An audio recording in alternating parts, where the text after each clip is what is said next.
기도드렸습니다. 아멘. 다 같이 경건한 마음으로 묵도 드림으로 주일 오전 예배를 하나님께 드리도록 하겠습니다. 묵도하시겠습니다.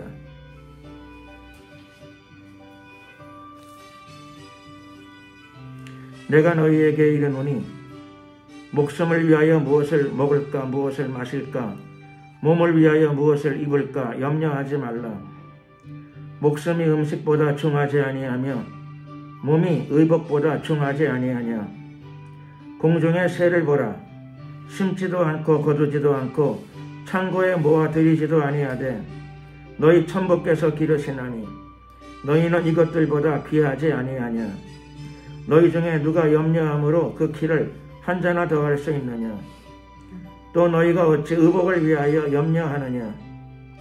들의 백합화가 어떻게 자라는가 생각하여 보라. 수고도 아니하고 길쌈도 아니하느니라. 그러므로 염려하여 이르기를 무엇을 먹을까 무엇을 마실까 무엇을 입을까 하지 말라. 이는 다 이방인들이 구하는 것이라. 너희 천부께서 이 모든 것이 너희에게 있어야 할 줄을 아시느니라. 너희는 먼저 그의 나라와 그의 의를 구하라. 그리하면 이 모든 것을 너희에게 더하시리라. 아멘. 찬송가 21장 찬양을 드리겠습니다.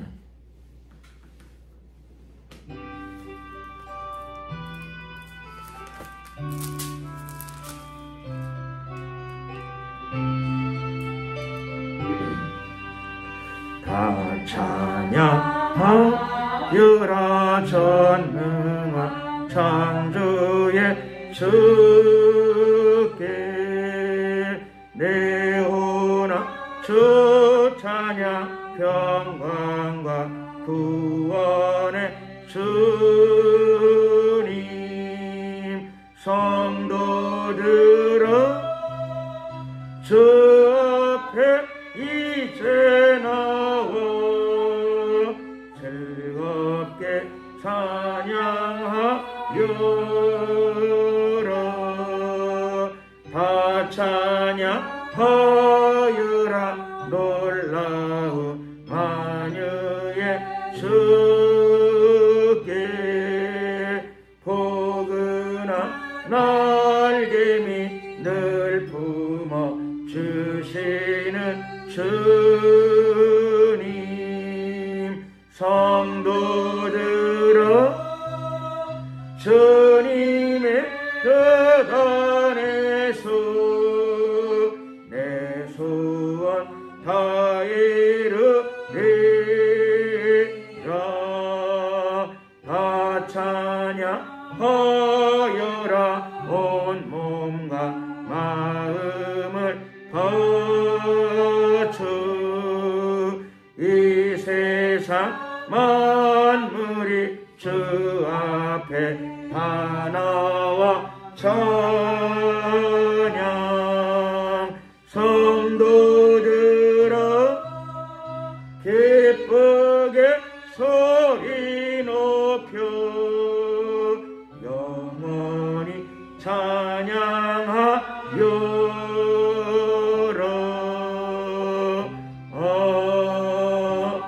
아멘. 사도신경으로 신앙 고백을 드리겠습니다.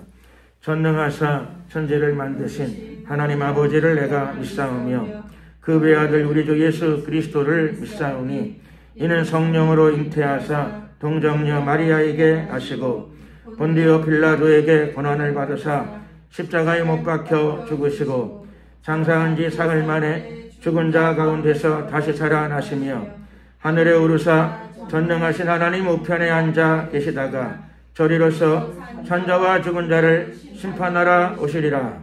성령을 믿사오며 거룩한 공예와 성도가 서로 교통하는 것과 죄를 사하여 주시는 것과 몸이 다시 사는 것과 영원히 사는 것을 믿사옵나이다. 아멘.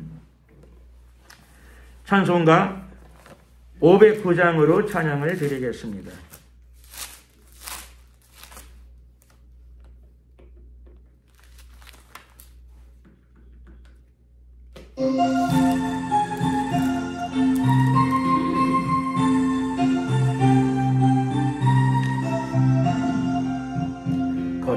세상에서 실패하거든 그 손목 자국만 져라 고된 일하다가 힘을 얻으리 그 손목 자국만 져라 그 손목 자국만 져라 그 손목 자국만 져라 주가 널 지키며 인도하시리 그 손목 자국만 져라 내가 어둠 속을 걸어갈 때에 그 손목 자국만 져라 주가 참 평안을 내게 주시리 그 손목 자국만 져라 그 손목 자국만 져라 그 손목 자국만 져라 주가 널 지키며 인도하시리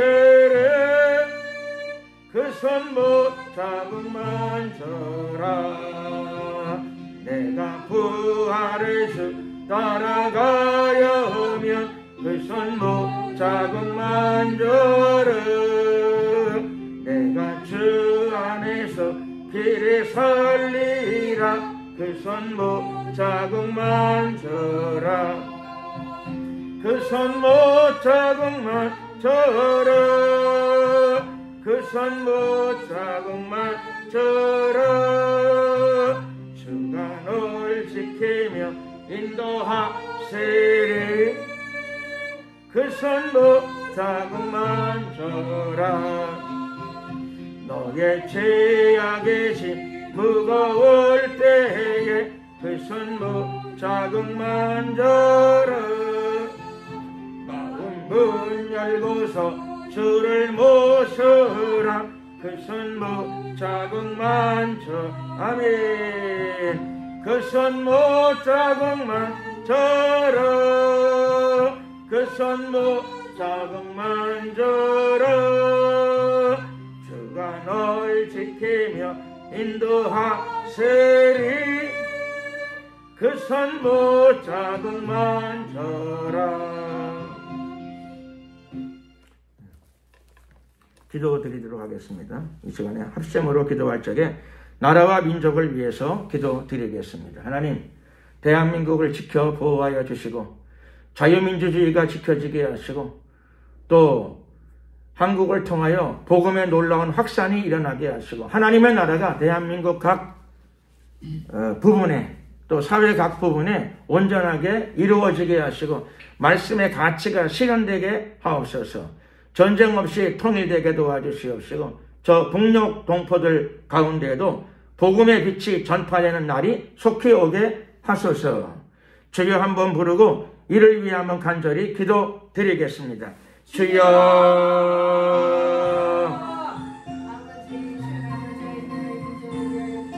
사랑과 은혜가 많으신 좋으신 우리 하나님 감사합니다. 오늘도 추운 날씨지만은 하나님의 거룩한 성전에 모여 주님께 예배하게 하심을 감사드립니다. 우리의 마음을 온전히 다스려 주시고 주관하여 주시옵소서. 우리 영혼을 새롭게 하여 주시옵소서. 우리 마음속에 들어있는 모든 어둠의 세력들을 다 멸하여 주시고 성령의 불로 태워주시사 우리의 심령을 정결케 하옵소서. 어둠의 진들, 예배를 방해하는 모든 어둠의 진들은 다 무너질지어다. 주님 역사하소서. 특별히 이 시간에 나라와 민족을 위해서 기도합니다.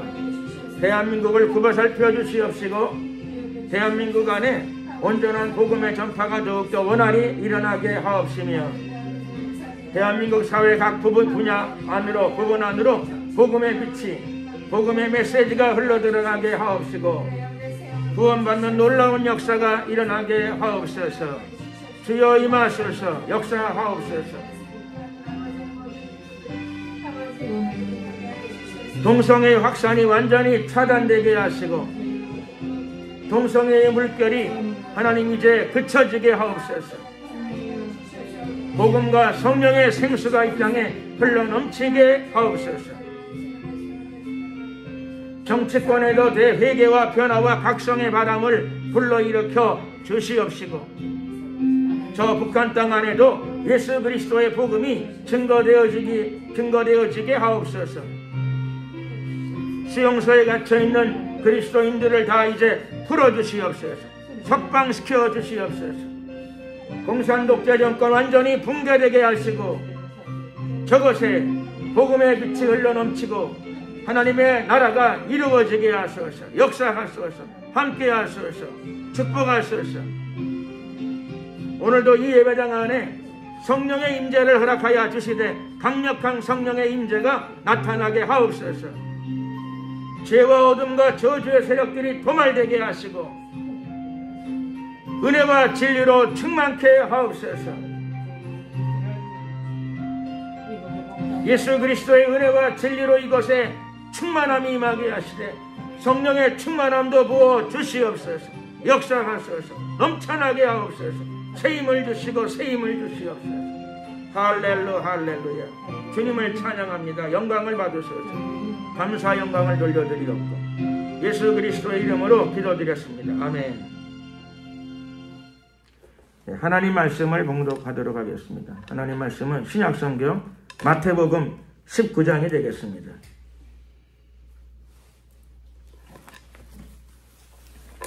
마태복음 19장 1절에서부터 12절까지가 되겠습니다.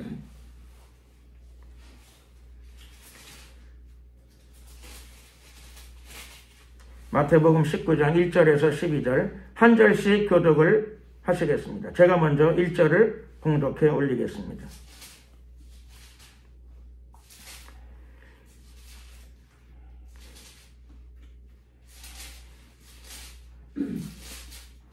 예수께서 이 말씀을 마치시고 갈릴리에서 떠나 요단강 건너 유대 지경에 이르시니 큰 무리가 족관을 예수께서 거기서 저희 병을 고치시더라. 바리새인들이 예수께 나와 그를 시험하여 가로되 사람이 아무 연고를 물러나고 그 아내를 내어버리는 것이 옳으니까 예수께서 대답하여 가라사대 사람을 지으시니가 본래 저희를 남자와 여자로 지으시고 말씀하시기를 이러므로 사람이 그 부모를 떠나서 아내에게 합하여 그 둘이 한 몸이 될지니라 하신 것을 읽지 못하였느냐.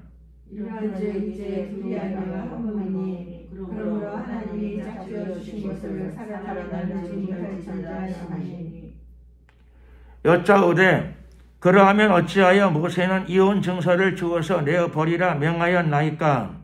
예수께서 가라사대 모세가 너희 마음에 언약함을 인하여 아내 내어버림을 허락하였거니와 원래는 그렇지 아니하니라. 내가 너희에게 말하노니 누구든지 음행한 연고 외에 아내를 내어버리고 다른 데 장가 드는 자는 간음함이니라. 제자들이 가로되 만일 사람이 아내에게 이같이 할진대 장가들지 않은 것이 족사나이까. 예수께서 가라사대 사람마다 이 말을 받지 못하고 오직 타고난 자라야 할지니라. 같이 읽겠습니다. 어미의 태로부터 된 고자도 있고 사람이 만든 고자도 있고 천국을 위하여 스스로 된 고자도 있도다. 이 말을 받을 만한 자는 받을지어다. 아멘.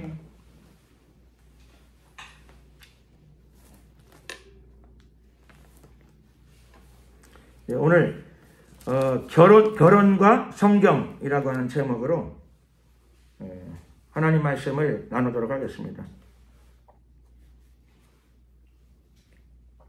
오늘 예수님께서 본문에 따르면 갈릴리 지방을 떠나서 요단강을 건너서 유대 지경에 이르셨습니다. 유대 지방으로 들어오셨죠. 그런데 예수님이 가는 곳곳마다 큰 무리가 예수님을 따랐습니다. 많은 무리가 예수님을 따랐습니다. 물론 예수님은 주님을 따르는 사람들에게 제일 먼저 천국 복음을 전하셨죠. 하나님 나라의 복음을 전하셨습니다. 왕국 복음, 하나님의 나라의 복음을 그들에게 전해주셨습니다. 그 이유는 첫 번째로 구원을 위해서 그런 것이죠. 그리고 또 영혼의 양식을 주시기 위함이죠. 영혼의 양식. 하나님의 말씀만이 우리의 영혼의 양식이 됩니다. 영혼의 양식을 받지 못하면 영이 건강하지를 못하게 됩니다.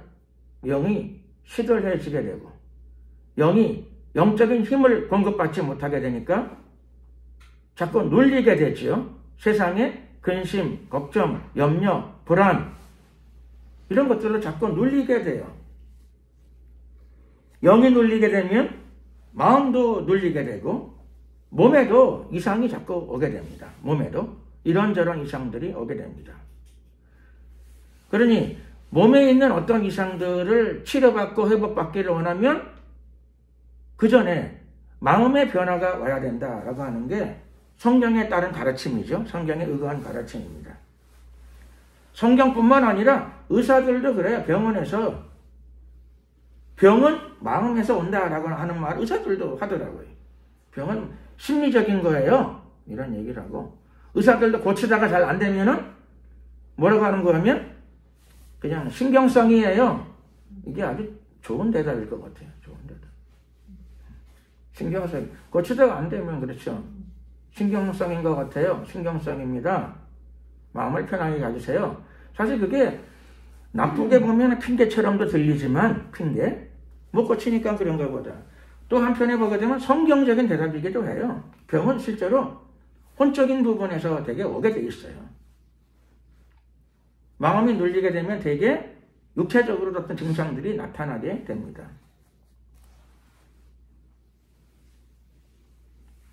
기분이 굉장히 안 좋을 때에는 식사 시간을 1시간 늦추거나 이렇게 좋아요. 체할 수도 있어. 잘 체하는 사람이 있어요.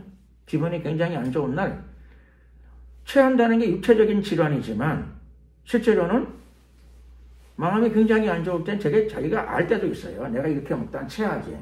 이런 기분으로 먹다가 그때는 1-2시간 식사 시간을 늦추거나 그냥 급기니를 좀 걸르거나 그것도 지혜로운 방법이에요. 더 지혜로운 방법은 마음을 다스리는 거죠. 마음을 다스릴 수 있으면 가장 좋은 방법이고 그게 금방 잘 안 되면 식사 시간을 1-2시간 연기하거나 이렇게 지혜로운 방법이죠. 가장 좋은 방법은 마음을 다스리는 겁니다. 마음을 조절하는 겁니다. 마음을 바꾸는 겁니다. 마음을 잘 바꿔야 됩니다. 어떻게 바꾸느냐? 마음에 근심, 걱정, 염려를 주님께 당연히 맡겨야 되겠죠. 그걸 안 맡기게 되면 그게 자꾸 들어와요. 우울한 마음이 들어와. 우울한 마음. 지나간 거는 잊어야 되죠. 그렇죠? 지나간 거 뭐 실수하고 잘못한 건 있지만 그렇죠. 지나간 걸 뭐 어떻게 하겠어요. 이제는. 방법이 없어요. 그러니까 그거를 자꾸 생각하고 회개 기도하는 건 좋은 일이죠. 회개 기도하는 건 좋은 일이야. 회개 기도하고 그 다음에 또 삶으로도 회개에 합당한 열매를 맺는 거 그건 맞는 거예요. 생활의 변화를 가져오는 거. 자꾸 근심하고 염려하고 걱정하는 거는 지나치면 안 좋아요. 영적으로도 그 옳은 일이 아니에요.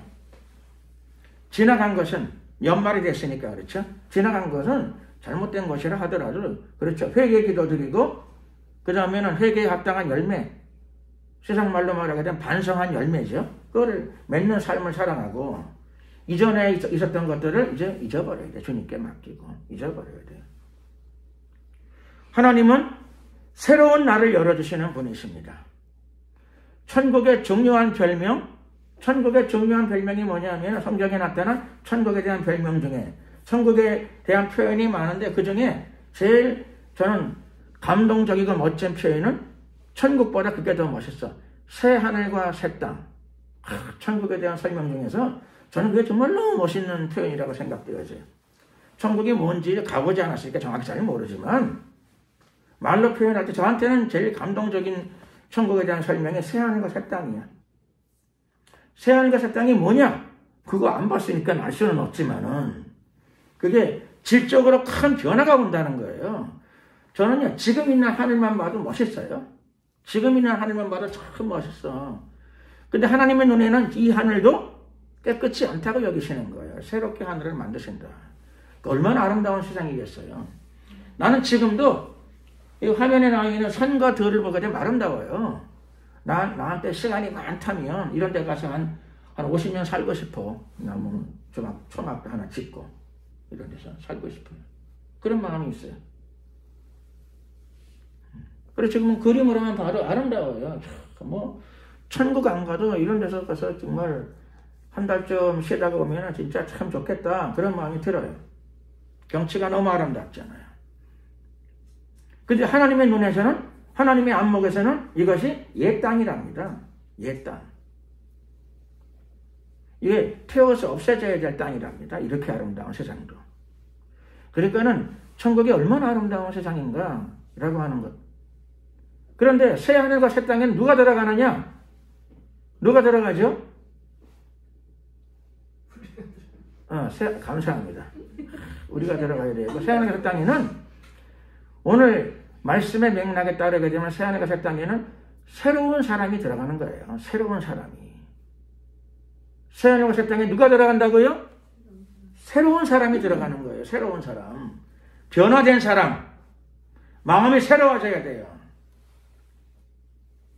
과거에 붙잡히고, 그렇죠. 슬픔에 붙잡히고, 걱정에 붙잡히고, 그 사람 들어가기 힘들어요. 예수 믿으면 성령이 오시잖아요.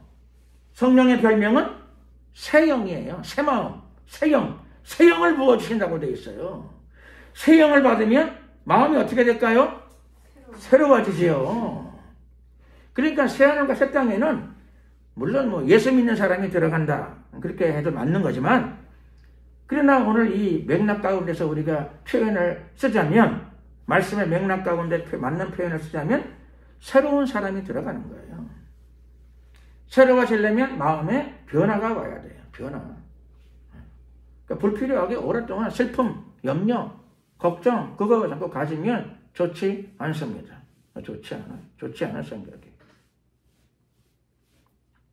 자녀를 위해서도 지나치게 걱정해주게 되면 자녀한테 도움이 안 돼요. 아침에 자녀한테 전화 걸어가지고 옷 잘 입으라고 10번 전화해주면, 그렇죠? 고통을 가하게 된다니까요. 고통. 그만하세요. 감기 걸려도 할 수 없지 뭐 그래요. 한 번쯤 전화가 나면 괜찮은데, 그렇죠? 하루에 2번, 3번 이상 되게 되면은 특별한 일 아니면 지나친 거예요. 지나친 거. 지나친 거예요. 자제해야 돼. 자제. 자제가 사랑이에요. 절제가 사랑이에요. 절제가.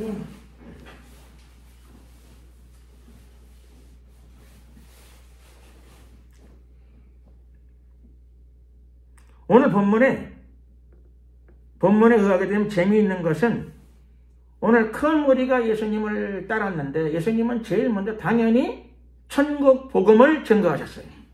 영혼의 구원뿐만 아니라 구원과 더불어 영혼의 양식을 주신 거지요. 새 힘을 받으라고, 영적인 성장이 오라고, 새 힘을 얻으라고, 영혼의 강건함을 주신 거죠. 그리고 또 중요한 구절은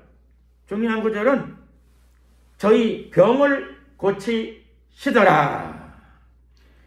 보세요. 거듭남이 오고 영의 양식을 받고, 그렇죠? 말씀을 통하여, 예수님의 말씀을 통해 영의 양식을 받고 그러게 되면은, 그 다음에는 그렇죠. 예수님께서 뭘 하시는 거니? 육체의 병도 고쳐주죠. 당연한 일이지요. 당연한 일. 육체의 병이 기도하는데 잘 안 고쳐진다. 그럼 기도하는 사람의 능력이 부족해서 안 고쳐지는 경우도 많이 있고, 그렇죠? 또 하나는 성경 전체적인 순서가 있어요. 구원과 거듭남이 제일 먼저고, 그 다음에는 구원받은 사람에게는 성령이 부어주시는데, 성령은 새 영인데 새 영이 들어오면 마음이 새로워져야 돼. 근데 마음은, 하나님이 우리 마음을 마음대로 바꾸실 수 있을까요?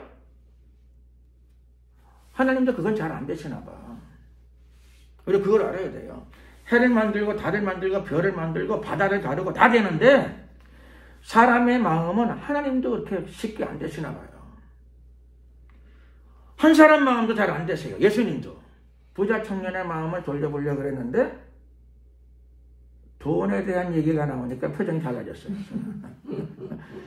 은혜로운 말씀이 나오는데 그때 물질과 관계된 얘기가 나오니까 표정이 싹 바뀌었어요. 부자 청년이. 그러고는 뭐 잘 들었습니다 하고는 그랬죠. 갔어요. 등을 착 돌리고 가는 거예요.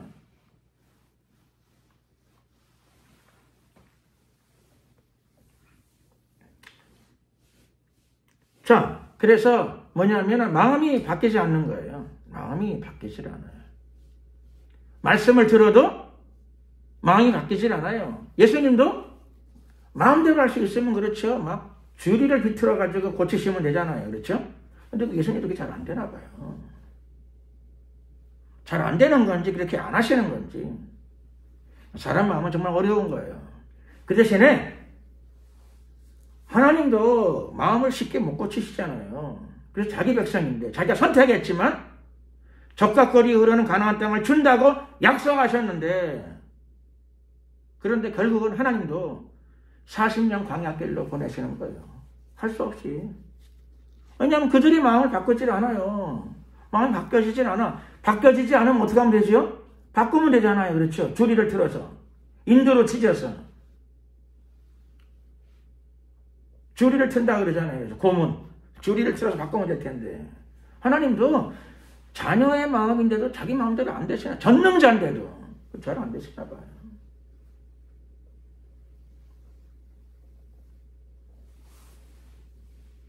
그 대신에 하나님도 잘 안 되시지만 예수님도 잘 안 되시지만 잘 되는 방법이 하나 있어요. 그거를 알려드리려고 합니다. 이 시간에. 오늘 예배에 참석하신 분들은 축복받은 거죠. 어마어마한 축복을 받으셨어요. 하나님도 안 돼가지고 40년 광야길로 갔다가 허용을 하시고 예수님도 안 돼가지고 부자 청년 그렇게 얘기하고 결국 등 돌리고 떠나가게 만드셨어. 안 되는 거죠. 마음을 바꾸는 게 잘 안 돼요. 그런데 오늘 예배에 참석하신 여러분들은 마음을 바꾸는 방법을 알게 됩니다. 이제. 감사합니다. 하나님도 안 되시고 예수님도 안 되는데 된다 그러는데 그걸 아멘 해주시니 참 복 받으신 분이셔. 복 받으셔. 정말 어마어마한 축복이다. 큰 축복. 율법적이고 원칙적인 성도 같으면 그렇죠. 이상한 눈으로 쳐다봐야 맞는 건데 그걸 아멘부터 하시니 참 복이 넘쳐나실 겁니다. 틀림없어요. 저 정도면. 하나님의 큰 은혜 주셔. 자, 어떻게 하면 되느냐? 하나님도 안 되고 잘 안 되시고 예수님도 잘 안 되시는데 어떻게 하면 마음을 바꿀 수 있는가? 내가 바꾸면 돼요. 내가 바꾸면 되는 거예요. 마음의 주인은 그렇죠. 그 사람이 마음의 주인이에요. 내 마음은 어떻게 하면 된다고요? 내가 바꾸면 되는 거예요. 내가 바꾸면. 하나님은 주일날 교회 와서 예배 드리기를 원하시지요? 하나님은 그걸 간절히 원하셔. 그분은 전능하시지만은 그렇죠. 모든 사람들이 다 교회 와가지고 오늘 주일날 다 예배 드릴까요? 하나님도 그게 안 되시는 거예요, 잘. 하나님도 잘 안 되시고 예수님도 잘 안 되시지만 되는 방법. 내가 마음을 바꾸면 돼요. 내가 마음을 바꾸면. 내가 기쁜 마음으로 하나님의 전에 가서 예배 드리고 주님과 교제하고 영혼의 양식을 누리고 성령과 교통하는 시간을 가지고 내가 그 시간을 꼭 가지고 기쁨으로 또 돌아와야 되겠다. 내 삶의 자리로.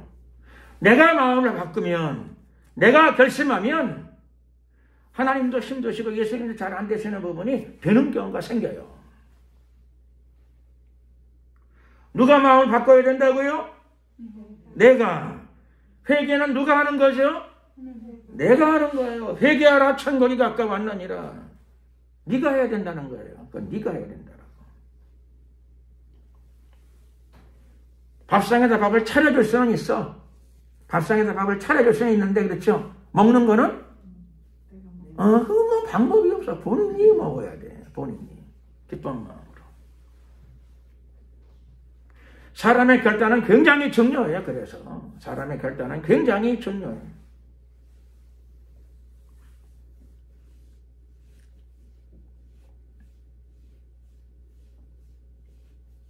사람이 결단하면 하나님의 도우심이 크게 임하고 강력하게 임하게 됩니다.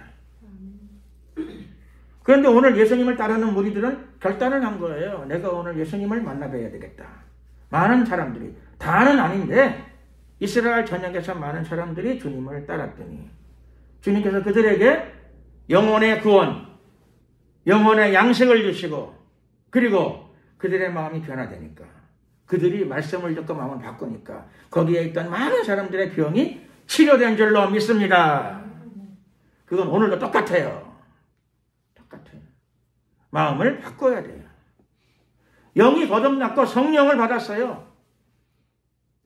하나님 말씀을 예배를 통하여 말씀을 듣고 영혼의 양식을 받아요. 그럼 당연히 그 말씀이 내 안에 깊이 들어오게 해야 되죠. 마음의 문을 열고 깊이 들어오게 해야 돼요. 말씀에 따라서 내 생각과 마음을 즉시로 바꿔야 돼요. 그래야 하나님의 역사가 나타나요. 역사. 하나님이 일하세요. 그런 사람들을 통해 일하세요. 그런 사람들의 사업의 문도 열리고 가정의 축복이 임하고 자녀들에게도 변화가 임하고 자신의 건강에도 하나님의 회복의 축복, 치료의 축복이 임하게 될 줄로 믿습니다. 제일 중요한 게 무엇인가? 내가 내 마음을 바꾸는 겁니다. 하나님의 말씀이 들릴 적에 내가 마음의 문을 열고 내가 회개하고 내가 결단하는 겁니다. 그러면 하나님의 역사가 나의 삶 가운데 풍성하게 임하게 됩니다. 하나님이 왜 일하시지 않으시는가? 장맛비가 아무리 내려봐야 장독 뚜껑을 닫으면 그 안에 물이 한 방울도 안 들어가요. 장맛비를 부어줘도 물이 안 들어가요. 마음의 문을 열어야 되지요. 마음의 문을 열어야 돼요. 마음을 새롭게 해야 돼요. 도와주시는데 장맛비를 부어주시는데 장독 안에 물이 안 들어가. 마음이 그저 완악한 거죠. 마음이 고집이 센 거예요. 혹시나 우울증 걸린 사람들이 있으면 그렇죠? 뭘 해야 되죠? 사실 따지면 회개를 해야 돼. 하나님은 도와주시는데 그렇죠? 도움을 받아들일 수 있도록 마음의 문을 열어야 되는데 그 사람이 뭘 더 좋아하는 거예요? 우울한 걸 좋아해요. 우울한 걸. 슬픈 걸 좋아해. 노래가 슬픈 노래만 있는 게 아닌데 슬픈 노래만 또 골라 들어요. 그런 영을 초청을 해. 사람이 생각할 수 있는데 그 사람 혼자 생각할 때 보게 되면 무슨 생각만 할까요? 그 사람 삶 가운데 좋은 일 나쁜 일이 다 있는데 꼭 안 좋은 것만 생각하면서 스스로의 기분을 스스로가 나쁘게 만들어. 그 사람의 인생이 잘 풀리겠냐고요? 왜 안 풀리는가? 하나님 때문이 아니라 자기가 선택을 한 거죠. 자기가 자꾸 선택을 하는 거 그쪽으로. 방향을 바꿔야 될 줄로 믿습니다. 회개는 늦는 법이 없어요. 이제 그 지나간 게 많이 잘못됐다 하더라도 그러면 지금부터 바꾸면 되는 거예요. 지금부터 하나님이 역사하세요.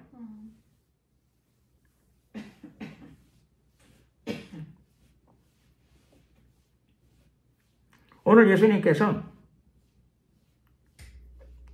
시험을 받으셨습니다. 시험.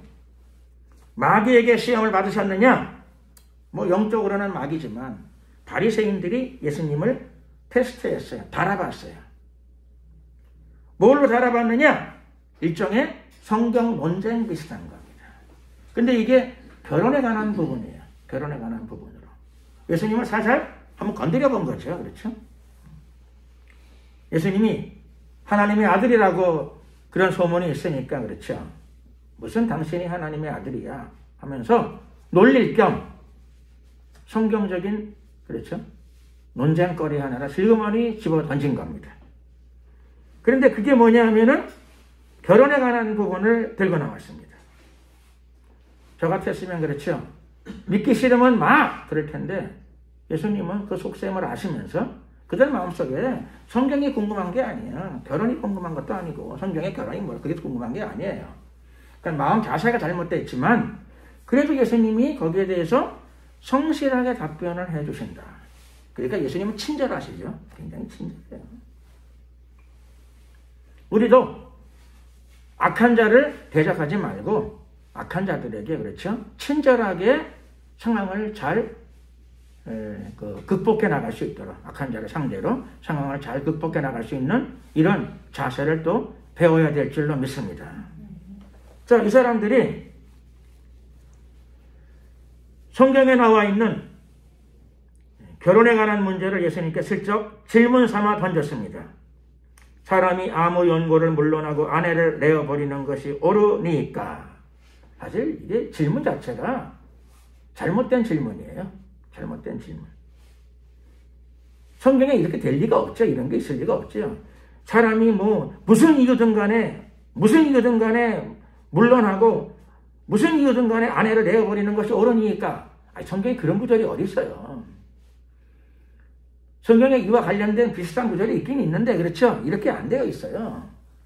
근데 이건 지가 해석한 방식이에요. 성경을 자기 나름대로 해석한 방식을 가지고 성경에 이런 게 있는 것 같은데 어떻게 생각하십니까? 예수님께 던진 거죠. 예수님의 마음을 흔들어 본 겁니다.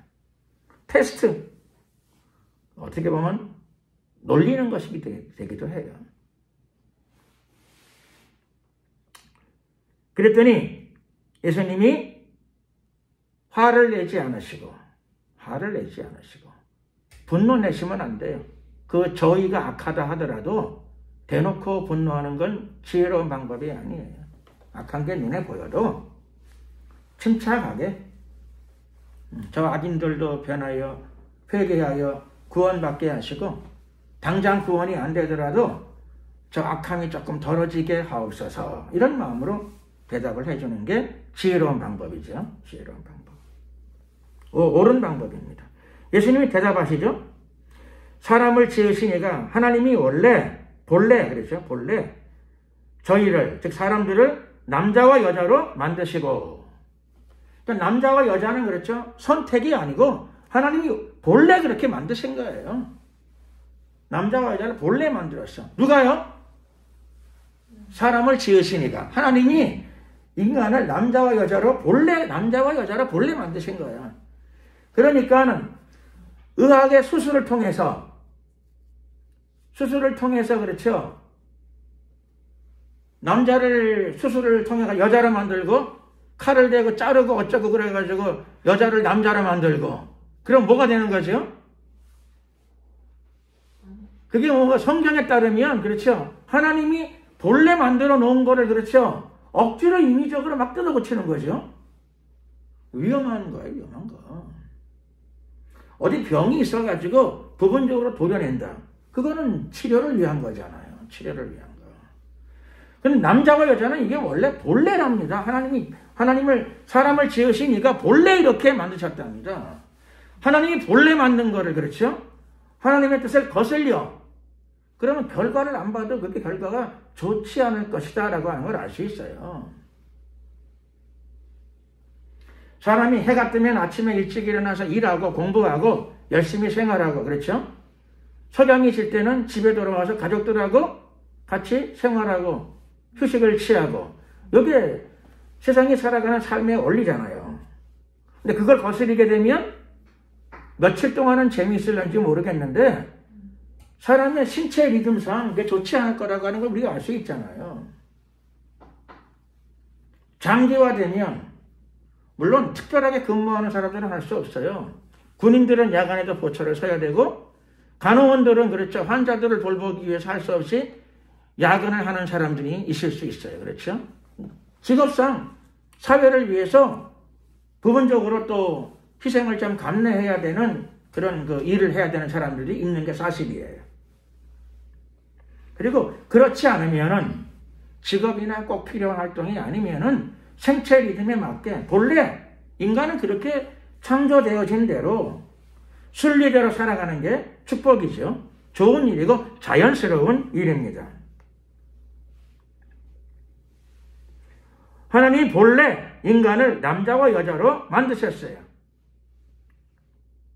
그러므로 트랜스젠더 의학적인 칼을 들고 의학의 힘을 가지고 이용해가지고 하나님이 본래 만드신 것을 바꾸려고 하려는 시도는 결코 바람직스럽지 않습니다.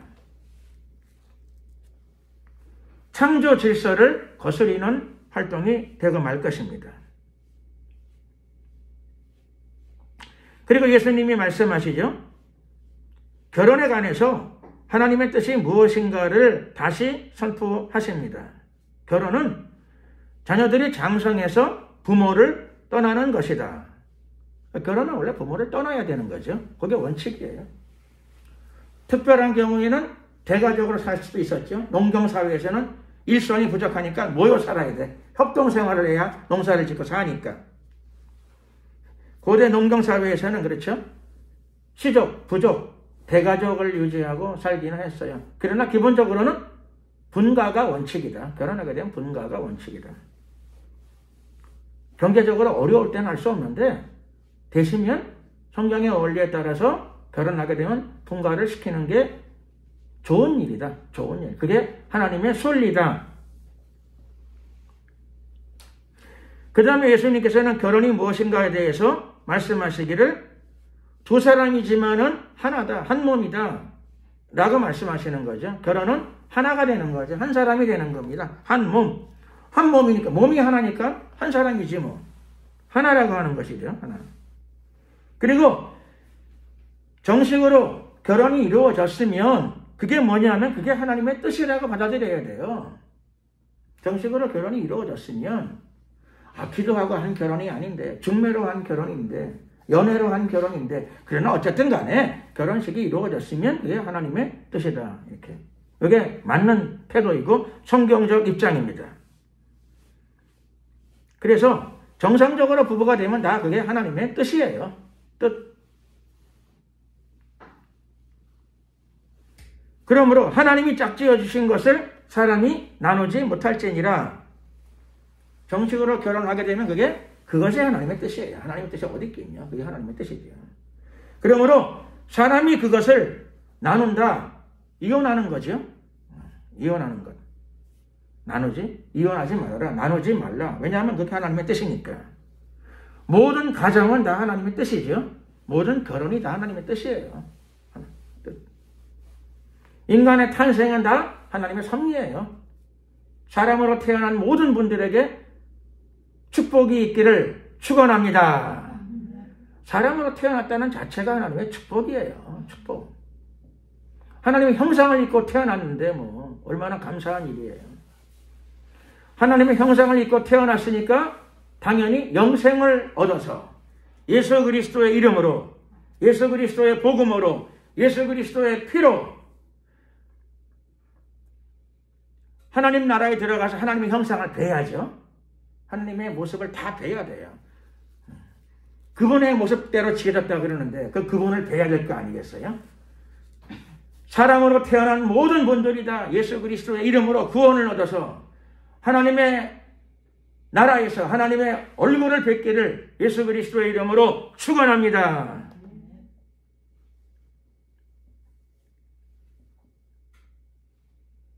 그러므로 사실 결혼은 땅에서 보통, 보통이 아니죠. 다 남녀가 결혼을 하잖아요. 근데 그게 근본적인 의미는 뭐냐면 원래 하나님과 한 가정을 이루는 것에 대한 일종의 예표라고 할 수 있습니다. 하나님 나라에서 그렇죠. 하나님과 한 가정이 되는 거예요. 하나님은 우리의 아버지가 되시고 예수님은 우리의 영원한 신랑이 되시고 예수님과의 결혼은 언제 하는 거죠? 9, 10주, 세례받. 예, 그럼요. 세례 받을 때 하는 거예요. 세례가 일종의 결혼식이에요. 또 세례를 못 받고 죽는 사람들이 있어. 그러면 예수님을 영접하는 게 결혼이에요. 예수님을 영접한 것. 세례 받기 전날 돌아가시는 분도 계셔요. 그러면 지옥 가느냐? 그건 아니에요. 내가 회개하고 예수님을 영접했으니까 내가 구원받은 거예요. 구원받고. 세례는 못 받았지만 구원받는 거예요. 아무 지장이 없이. 세례는 외적인 표시예요. 내가 구원받았다는 것에 대한 외적인 확인, 외적인 표시, 그런 것입니다. 그러므로 저와 여러분들은 이미 예수님을 영접했고 예수님과 이미 영원한 결혼식이 치루어진 줄로 믿습니다. 이미 예수님과 하나가 되었어요. 그리고 영적인 결혼식도 혼인잔치가 있으니까 혼인잔치도 또 영적인 혼인잔치도 이루어질 거예요. 그러나 이미 우리는 예수님을 영접하는 순간 신랑으로 이미 모셔드렸어요. 영접. 예수님을 영접한다는 의미는 예수님을 나의 영원한 신랑으로 모셔드린다. 그런 뜻인 줄로 믿습니다. 우리는 이미 다 결혼을 한 상태예요. 예수님과 이미 혼인이 되어 있는 상태예요. 영원한 결혼으로 이미 들어가고 있어요. 들어왔어요. 그런데 하나님께서 그것이 잘 이루어지도록 예행 연습도 시키시는 거죠. 땅에서 남녀의 결혼을 통해서 가정을 꾸리면서 예행 연습도 시키시고 그 의미도 깨닫게 하십니다.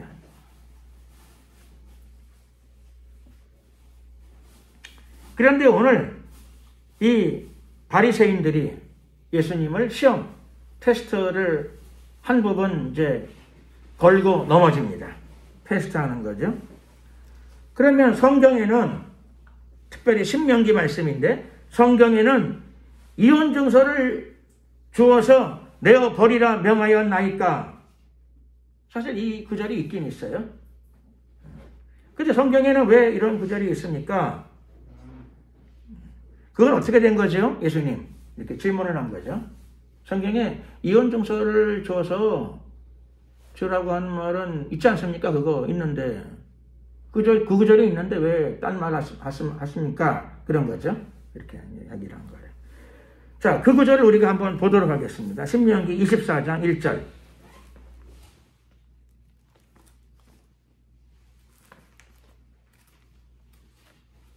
신명기 24장 1절입니다.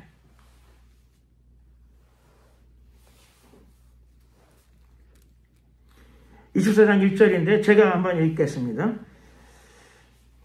사람이 아내를 취하여 데려온 후에 수치되는 일이 그에게 있음을 발견하고 그를 기뻐하지 아니하거든 이혼 증서를 써서 그 손에 주고 그를 자기 집에서 내어 보낼 것이요. 요 구절이 있어요. 네, 율법에 따르면 요 구절이 있어요. 근데 이 구절의 의미는 무엇인가? 이 구절의 의미는 예를 들면 사람이 아내를 취하여 데려왔다. 결혼했다는 거죠. 결혼했는데 그 이후에 배우자에게서 수치스러운 일이 있음을 발견하고 그를 기뻐하지 아니하거든. 이게 뭐냐? 수치스러운 일이. 어떤 사람들은 이게 뭐 간음이나 간통이 아니겠느냐라고 말하는 경우가 있는데 이 경우에는 사실 그거는 아니에요. 왜냐하면 성경에 간음은 어떻게 처리하는가 하면 성경에 기본적으로 율법에 간음은 어떻게 처리하죠? 돌로 쳐 죽이라 해요. 그러니까 이혼 증서 써주는 게 아니고 돌로 쳐 죽이는 거예요. 간음은 돌로 쳐 죽이라.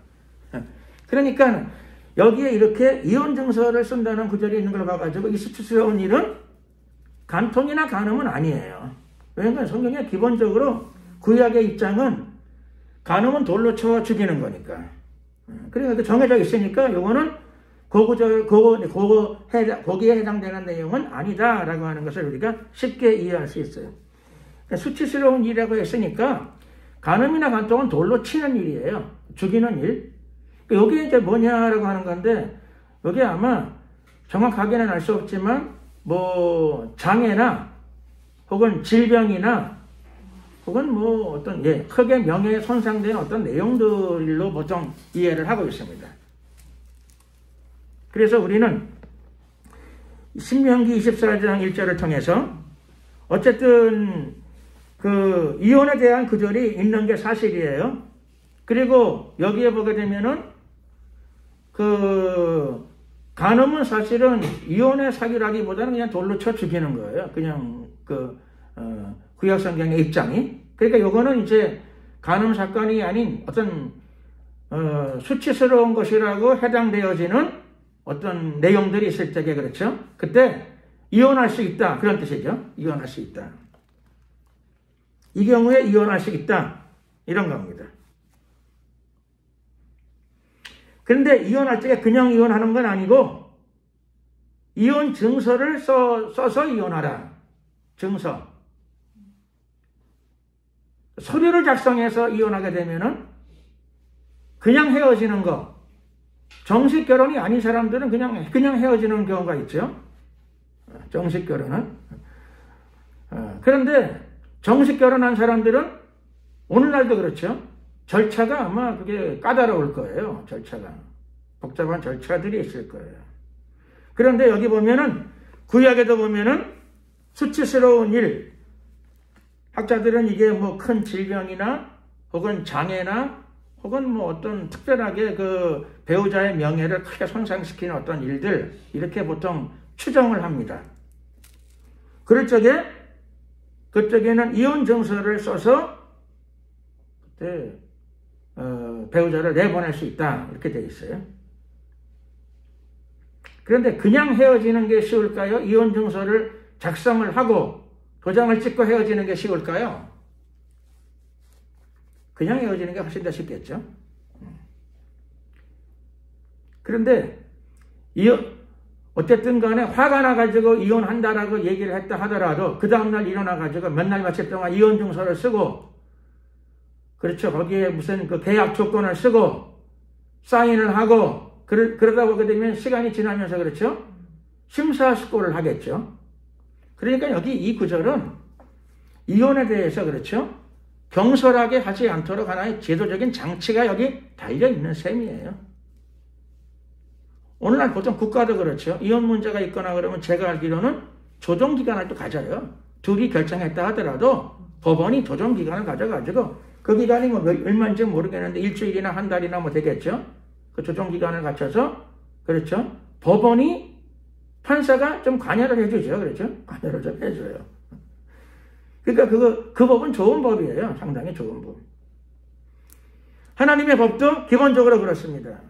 공식 서류를 작성하기 위해서 시간이 꽤 필요하기 때문에 서로를 다시 돌아보게 하는 이런 측면이 있다. 두 번째로는 요즘에는 덜하지만은 고대 사회에서는 여자에게는 대부분 경제력이 없었어요. 경제력이 없었어요. 그러니까 여자의 입장에서는 이혼하게 되면, 그렇죠, 굉장히 삶 자체가 굉장히 충격적이 됩니다. 충격적인 상황이 되어져요. 그래서 어떻게 해야 되는가 하면은 공식적이고 합법적인 이혼 증서가 있게 되게 되면, 그렇죠, 다시 재혼이 가능해집니다. 수월하게 재혼할 수 있는 장치가 되어집니다. 그래서 이런 상황들이 여기에 신명기서에 나와 있는 내용은 이혼을 하기 위한, 그렇죠, 이혼을 하기 위한 내용이라기보다는 이혼 문제에 대해서 깊이, 사실은 그럼 어쨌든 간에 이런 구절을 달아놓은 이유는 무엇인가? 구절을 달아놓은 이유는 첫 번째, 예수님이 오늘 이 마태복음 19장에서 말씀하시기를 이 모세의 율법 신명기의 이 구절을 달아놓은 이유는 인간의 완악함 때문이다, 이렇게 설명하고 있습니다. 하나님이 짝지어 주셨는데 이런저런 이유를 들어서 이혼하려고 하니 그게 인간의 완악함 때문에, 그러니까 모세가 감당이 안 되는 거죠. 인간의 완악함이 감당이 안 되는 겁니다. 그래서 한 번 더 숙고하게 하고 그 다음에 정 헤어지게 되면은 다시 살아갈 수 있는 길을, 편안한 길을 열어주기 위하여 이렇게 했다라고 하는 것이 예수님의 직접적인 말씀입니다. 예수님께서 말씀하시기를 8절에서 모세가 너희의 마음의 완악함을 인하여 아내 내어버림을 허락하였거니와 본래는 그렇지 아니하니라. 그러니까 남녀로 탄생되어진 것은 하나님의 본래의 뜻이죠. 본래의 뜻. 그러니까 의학적으로 막 과학기술을 동원해가지고 막 자르고 붙이고 그래가지고 하는 것은 하나님의 뜻이 기본적으로 아니다라고 하는 것을 알 수 있고, 그 다음에 이혼은 본래는 아니다, 그거죠. 본래는 그렇지 아니하니라. 하나님이 짝지어 주신 것을 사람이 나누지 못할지니라. 그리고 또 예수님께서 오늘 말씀에 이혼에 대해서 본래는 아니라고 하시면서 딱 하나, 복음의 주인이신 예수님이 직접 단서를 하나 단 것이 있긴 있어요. 그렇죠? 그건 뭐냐면은 이 복음서, 마태복음 복음서 안에 예수님께서 직접 말씀하시기를 이혼의 사유가 모두가 다 부인되어지는 것은 아니다. 내가 너희에게 말하노니 누구든지 음행한 연고 외에 아내를 내어버리고 다른 데 장가드는 자는 간음함이니라. 그래서 예수님이 복음서 안에 이혼의 사유 중에 하나는 제거하지 않으시지요. 제거하지 않으세요.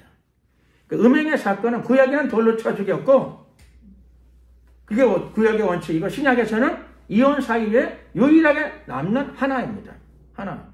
그래서 뭘 할 수 있는가 하면은 성적인 그 타락과 자유분방함이 하나님이 정하신 가정의 창조 질서, 결혼의 창조 질서를 극도로 위배하는 너무나 심각하고 중대한 사건이다. 예수님도 이것을 부인하지 않으신다라고 하는 것을 알 수 있습니다. 그래서 가정생활을 단란하게 잘 유지해야 될 책임이 가정 안에 배우자 간에 존재한다. 신실하게 이것을 잘 유지해야 될 책임이 있다라고 하는 것을 우리는 말씀을 통해서 알게 되고 복음을 통해서 알게 되고 예수님을 통해서 이것이 이렇게 중요하다. 신실함, 결혼생활의 신실함이 굉장히 중요하다.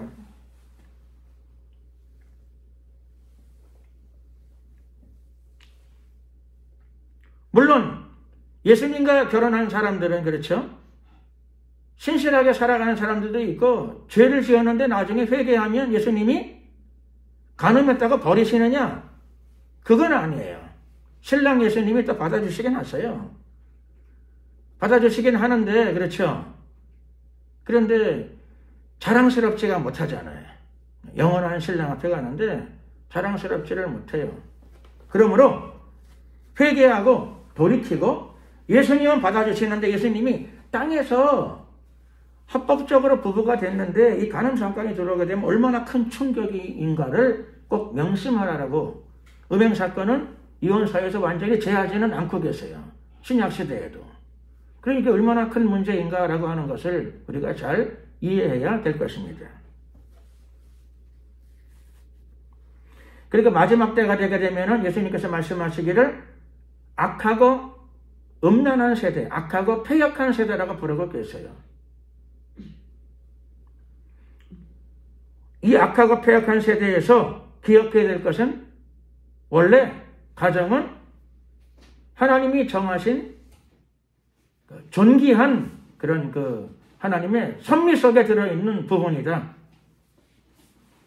결혼이 갖고 있는 성경적인 의미죠. 그리고 결혼은 예수님과의 영원한 결혼을 예표한다. 땅에서의 결혼이 예표한다. 그리고 또 결혼 안에 음행이 들어오지 않도록 배우자들은 서로 신실함을 지키고 유지하고 살아가는데 노력해야 된다라고 하는 것을 알 수 있습니다. 근데 그렇게 안 됐으면 어떻게 되는가? 이런 것들이 깨어졌으면 예수님은 받아주세요. 진심의 회개가 있을 때 예수님은 받아주시죠. 수가성 우물가의 여인을 용납하셨던 것처럼 예수님이 받아는 주세요. 받아주신다. 근데 그 믿음을 이용하면 문제가 오죠. 예수님이 받아주시니까 그렇죠. 앞으로 또 죄를 많이 지어도 회개하면 또 받아주시겠지. 그렇죠. 그래서 뭔가 하면 받아는 주시는데 땅에서 고난과 징계가 오게 되는 경우가 많아요. 고난과 징계가 오게 돼요. 알고 지은 죄가 되는 거죠. 알고 지은 죄가 되기 때문에. 가정과 결혼의 그 성스러움을 또 단란함을 주님 안에서 지켜나가는 결혼과 가정들이 되시기를 예수 그리스도의 이름으로 축원합니다. 이전에 상처들이 많았다 하더라도 그렇죠. 결혼이 이루어졌으면 말씀에 따라서 다시 정리를 해야 돼요. 정리가 잘 되어져야 돼요.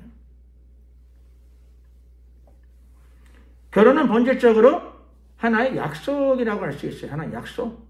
두 사람 사이의 약속. 그 전에 삶은 어쨌든 간에 약속이 이루어졌으면 그날부터 약속에 준하는 삶을 살아야 되겠죠. 약속에 맞는 삶을 살아야 돼요. 하나님과 우리 사이의 관계도 결혼의 관계이지만 신학적으로는 약속의 관계라고 부릅니다. 약속. 약속을 깨트리면 곤란하죠.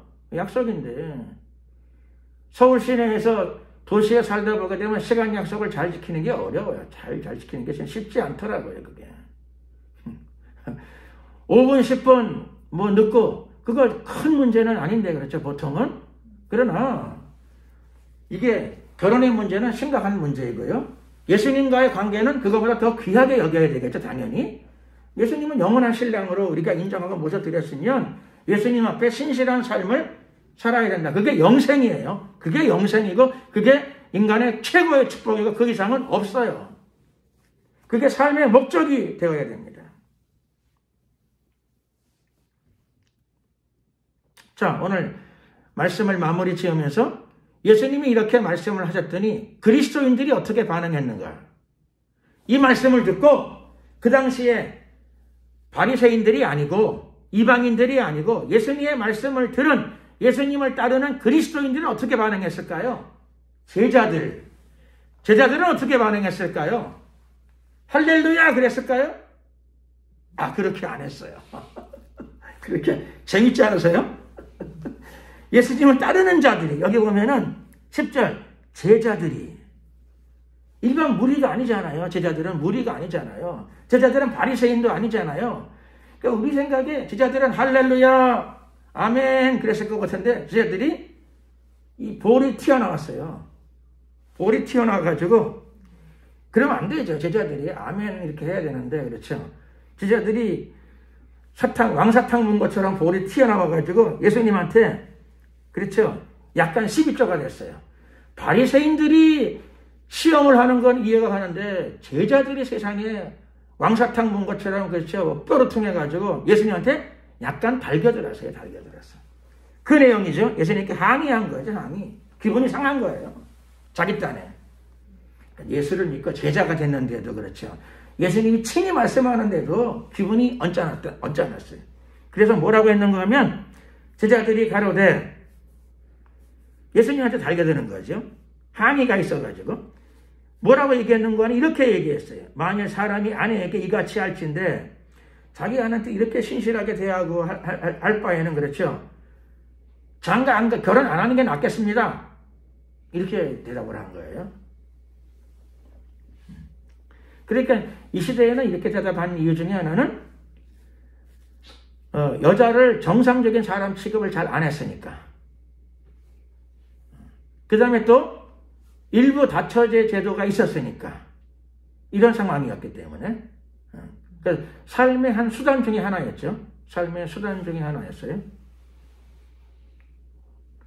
근데 예수님이 이렇게 심각하고 진지한 말씀을 하시니까 제자들이 대부분 남자였거든요. 남자였으니까는 뭔가 제한이 좀 많이 온다고 생각을 한 거죠. 그래서 여러분 어떻게 생각하세요? 구약이 더 결혼 문제에 있어서는 구약이 더 자유로운 것 같아요? 신약이 자유로운 것 같아요? 좀 더 구체적으로 이혼 문제에 있어서 구약이 더 이혼에 대해서 관대해요? 신약이 더 이혼에 대해서 관대해요?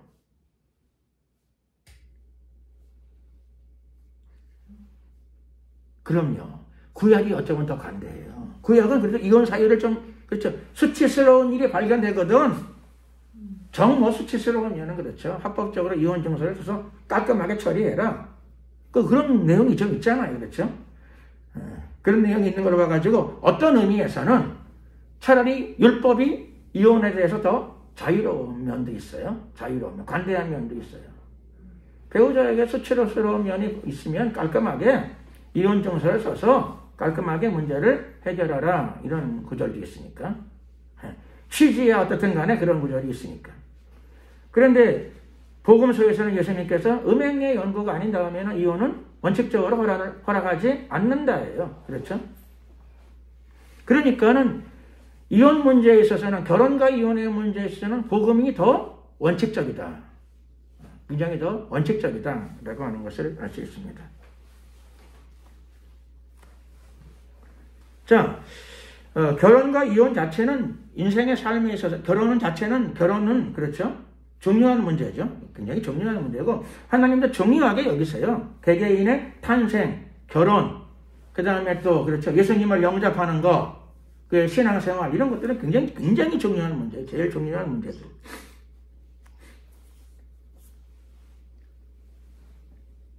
그리고 또 오늘 우리는 말씀을 통해서 결혼의 본질적인 것들을 이해했어요. 결혼의 본질적인 내용들.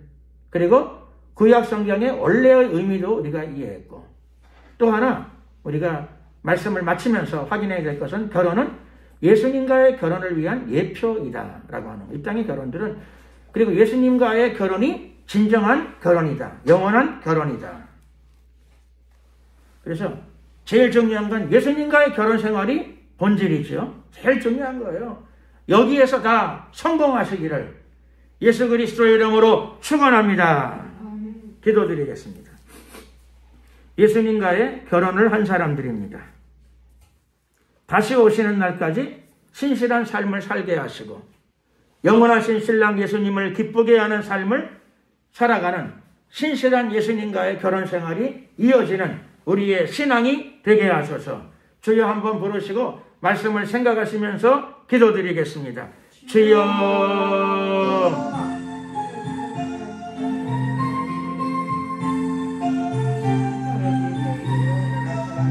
은혜와 자비가 많으신 우리 하나님 감사합니다. 이 땅에 여러 가지 문제들이 많습니다. 성도들의 가정생활, 결혼생활에도 문제들이, 여러 문제들과 또 괴로운 요인들이 많습니다. 항상 말씀을 따라 살게 하시고 주의 뜻을 따라 살게 하시고 예수님의 복음의 원리에 합당한 삶으로 날마다 변화되어져 갈 수 있도록 도와주시고 우리의 생각과 마음을 주관하여 주시옵시며, 또한 기도드립니다. 아버지, 예수님과의 결혼에서 항상 큰 성공을 거둘 수 있도록 도와주시고 예수님과의 결혼 생활의 신실함을 통하여 우리 신앙생활에 큰 축복이 있게 하여 주시옵소서. 영원한 신랑을 기쁘시게 하는 우리의 남은 생애가 되게 하소서. 이 시간도 우리가 기도드리오니 우리의 예배 가운데 예수님의 영을 부어 주시옵소서. 하나님의 영으로 충만케 하소서. 역사하소서. 축복하옵소서. 임하소서. 영광을 받으소서. 할렐루야.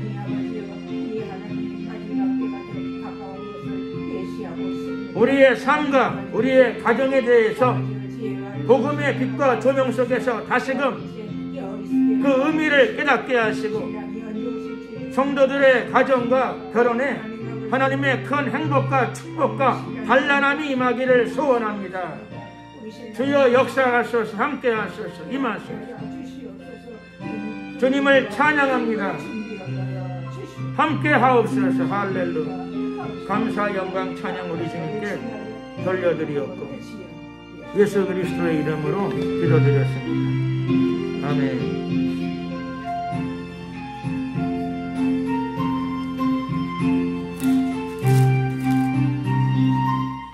찬송가 71장 찬양을 드리시면서 준비하신 예물을 하나님께 드리겠습니다.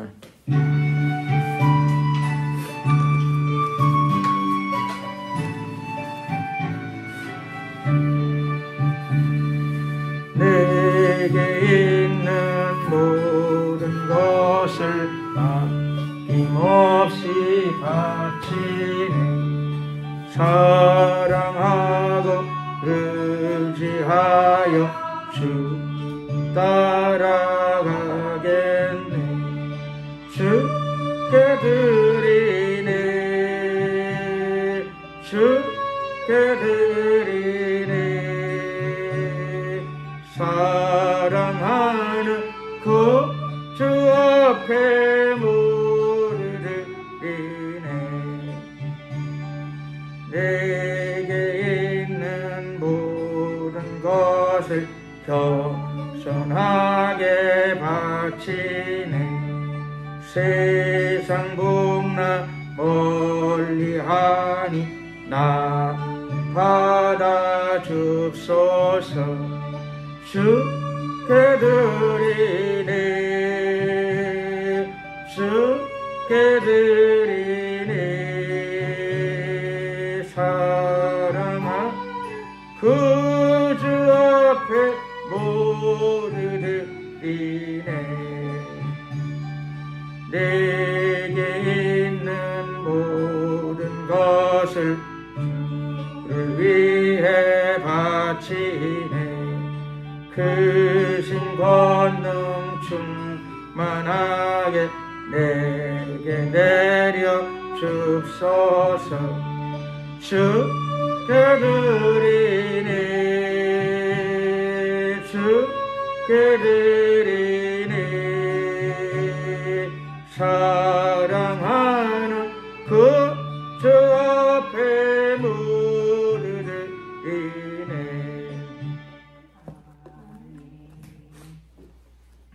축도하겠습니다. 사랑과 은혜가 많으신 좋으신 우리 하나님 감사합니다. 오늘도 주님 앞에 예배드리며 또 주님의 은혜를 사모하는 시간을 갖게 하심을 감사드립니다. 우리 예배를 연락하여 주심을 감사드립니다. 우리 가운데 늘 예배를 통하여 주님과의 교제가 더욱더 깊어지게 하시고 받은 바 은혜를 잘 간직하고 베풀며 살아가는 복된 우리의 매일매일이 되게 하여 주시옵소서. 지난 한 주간도 거룩한 성탄주의를 잘 지키고 주님께 영광 돌리게 하심을 감사드립니다. 축복하소서. 이 시간에 드려진 물질을 주님 기쁨으로 받아주시고 향기 나는 제물로 연락하여 주시옵시며 드려진 손길들을 기억하시고 축복하소서. 영역 간의 강건함을 더하시고 가정들마다 평강을 더하여 주시옵소서. 지금은 우리 주 예수 그리스도의 은혜와 하나님 아버지의 크신 사랑과 성령님의 교통 충만하심이 주님과의 신실한 교제 속에서 기쁨으로 살아가기를 선택하고 결단하는 하나님의 성도들 머리 위에 가정 위에 지금부터 영원토록 함께 없으기를 간절히 축원하옵나이다. 아멘. 수고하셨습니다. 영광을 주님께 돌리겠습니다.